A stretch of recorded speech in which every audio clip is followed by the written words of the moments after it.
EFM हमारा paper है business bursting और उसमें हम सेकंड चैप्टर पढ़ रहे थे types of budget, fixed and flexible budget. इसका हम पिछले वीडियो में फ्लेक्सिबल बजट कैसे बनाते हैं ये हम पढ़ चुके थे और आज हम पढ़ रहे हैं इसमें कि फ्लेक्सिबल बजट में हम सवाल को कैसे सॉल्व करते हैं। यहाँ पर एक इलस्ट्रेशन दिया गया है और उसमें लिखा गया है form the following information, Shefali manufacturing company prepare a flexible budget. यहाँ पर हमें नीचे कुछ सूचनाएं दी गई हैं जिससे कि हमें एक लोचशील बजट बनाना है। यहाँ पर पर्टिकुलर्स दिया गया है, लेवल ऑफ एक्टिविटी दी गई है, अप टू 1,40,000 यूनिट्स तक हमारे क्या कॉस्ट आएगी वो दिया हुआ है, मोर देन 1,40,000 यूनिट्स तक की स्थिति दी गई है और लास्ट में मोर देन 1,60,000 यूनिट पर हमारे कितने खर्चे और सेलिंग प्राइस होगी वो सारी डिटेल इसमें दी गई है। ए सेलिंग प्राइस पर यूनिट दे रखी है इसमें ₹1.05, ₹1.90। वेरिएबल कॉस्ट पर यूनिट दे रखी है मटेरियल की 50 पैसा, 45 पैसा, 35 पैसा। लेबर कॉस्ट दे रखी है 20 पैसा, 20 पैसा, 20 पैसा। ओवरहेड्स दे रखे हैं 10 पैसा, 10 पैसा, 10 पैसा। और सी फिक्स कॉस्ट दे रखी है जो कि 1040 यूनिट्स तक है 30,000, 30,000 और बाद में है 35,000। ये इंफॉर्मेशंस दे रखी हैं और इससे अब हम फ्लेक्सिबल बजट बनाएंगे।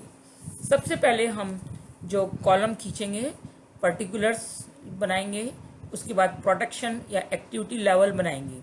यहाँ पर हम 1,40,000 यूनिट्स पर हमारी क्या स्थिति होगी वो बनाएंगे, 1,60,000 यूनिट्स पर, उसके बाद 1,80,000 यूनिट्स पर और लास्ट में 2 लाख यूनिट्स पर हमारी क्या कॉस्ट और प्रॉफिट होगा ये हम इस बजट में बनाएंगे।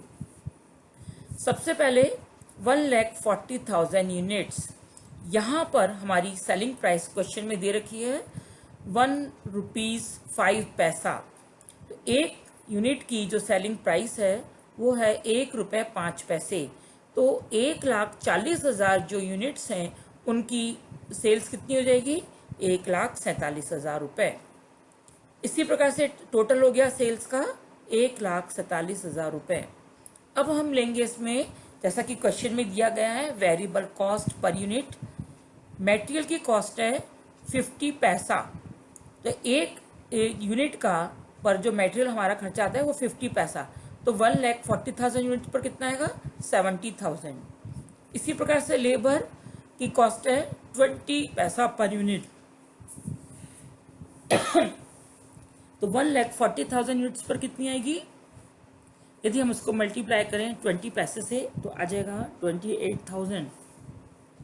ओवरहेड्स 10 पैसा पर यूनिट और यदि हम 1,40,000 यूनिट से 10 पैसे को मल्टीप्लाई करें तो आ जाएगा हमारे पास 14,000। तो इस तरह से यदि हम टोटल करें तो वेरिएबल कॉस्ट का टोटल हो जाता है 1,12,000। फिक्स्ड कॉस्ट, सी फिक्स्ड कॉस्ट जो कि क्वेश्चन में दे रखी है हमारी वो 30,000 है, तो हम फिक्स्ड कॉस्ट को जोड़ देंगे, टोटल हो गया सी का 30,000।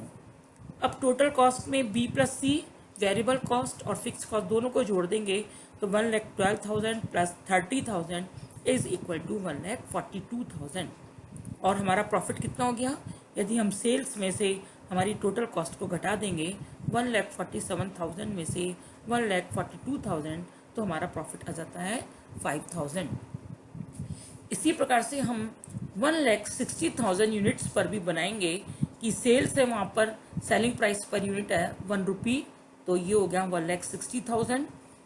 वेरिएबल कॉस्ट के में दे रखा है मटेरियल की कॉस्ट है 45 पैसा, तो 45 पैसे से हमारी मटेरियल कॉस्ट हो जाती है 72,000।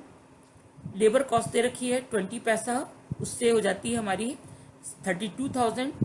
ओवरहेड्स दे रखा है हमारा 10 पैसा, तो 1,60,000 यूनिट्स पर यदि हम 10 पैसे से मल्टीप्लाई करें तो ओवरहेड्स हो जाते हैं हमारे 16,000। तो इस प्रकार से हमारी टोटल वेरिएबल कॉस्ट हो जाएगा 1,20,000। फिक्स कॉस्ट क्वेश्चन में दे रखी है जो है हमारी 30,000 और हम टोटल करेंगे टोटल करेंगे फिक्स कॉस्ट का, तो वो आ जाएगा 30,000, और वेरिएबल कॉस्ट और फिक्स कॉस्ट का जो टोटल है वो होगा हमारा 1,20,000 प्लस 30,000 इज इक्वल टू 1,50,000।